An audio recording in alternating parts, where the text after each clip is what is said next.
Hello everyone and welcome to yet another episode at the Herb Factory. Today we will teach you how to grow red lobia microgreens. If you have never heard of microgreens, they are nothing but the first two leaves of seeds. You can use any seed as long as it's edible. So why grow microgreens? Well, they're extremely nutritious, a lot more than your mature plants. They contain at least 40 times more vitamins than mature plants. Most importantly, they boost your immunity. Instead of eating vegetables, we eat microgreens because we only need a little every day. They are easy to grow and can be harvested in just 7 to 10 days.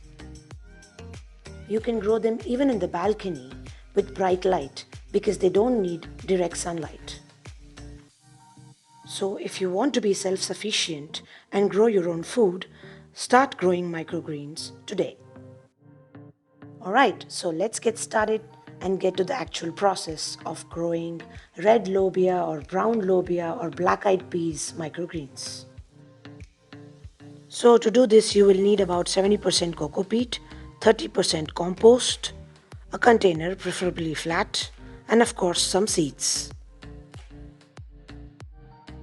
No matter what container you choose, make sure there are a lot of drainage holes. Otherwise, you'll have to deal with fungus problems. We have used a fabric container here, also known as EcoPot, but you can use any container you want. Microgreens only need an inch of soil. They grow really well in flat containers. To begin with, mix the compost and cocopeat together. Next, fill your pot with the potting mix. Make sure you fill in at least 1 inch.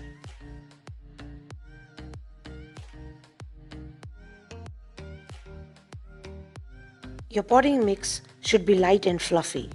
It helps the seeds germinate faster.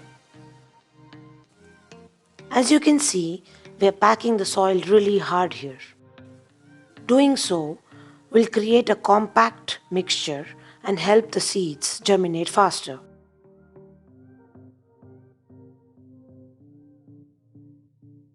Next, get some fresh lobia seeds from your kitchen.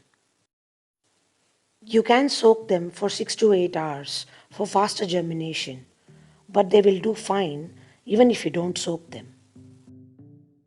Start spreading the seeds evenly on the soil.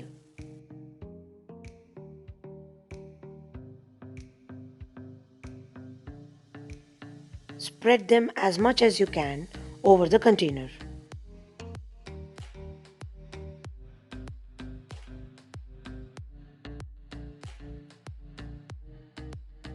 The seeds need to be in contact with the soil, so press them into the soil as hard as you can.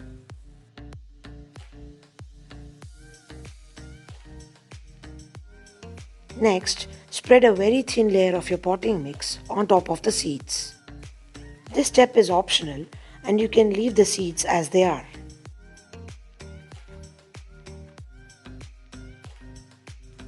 As you can see, some of the seeds are not fully covered by soil.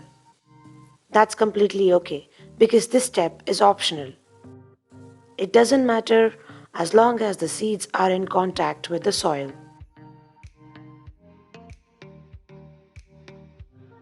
Once the seeds are packed really well, it's time to spray them with water. If the seeds are packed loosely, they will be dislodged. This is why you need to pack the seeds really well in the first step. It is important to keep the seeds moist at all times for good germination. Remember, it is important to keep the seeds moist but not wet. Otherwise, you will have fungus issues. You can use a sprinkler to do the job for you. Many gardeners sow the seeds and leave them out in the open just like this. While you could do that, we have noticed that it takes a long time for the seeds to germinate. Therefore, we stack 2 containers on top of each other. If you do this, you will not need to water every day. We just water once at the beginning and let the seeds be. As the final step, we are going to cover the seeds with something heavy. You can even use a polythene bag or anything to cover the seeds and place something heavy on top of it. This will trap the moisture inside and help the seeds germinate faster. This process will also ensure that the seeds are strong and push through the soil. Since we packed the seeds and placed another weight on top of it, you can see that they germinated in just a matter of 4 days. If you don't do this, it will take at least 8 days.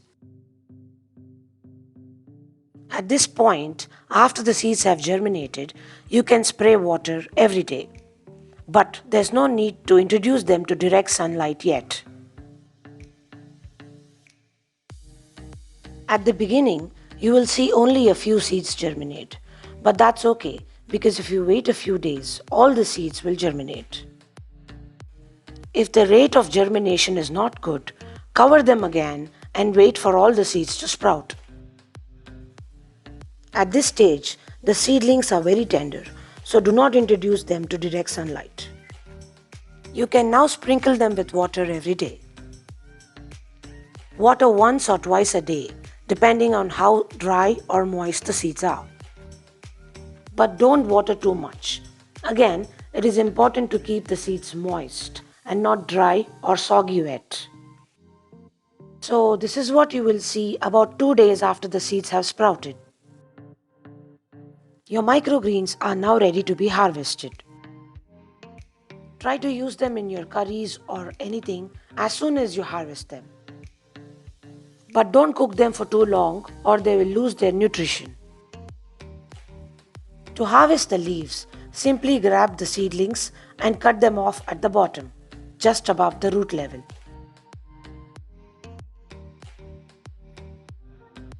So that's about it, and this is how you grow your microgreens at home. As you could see, it took only about 6 days from start to finish. We hope you will grow your own microgreens from today.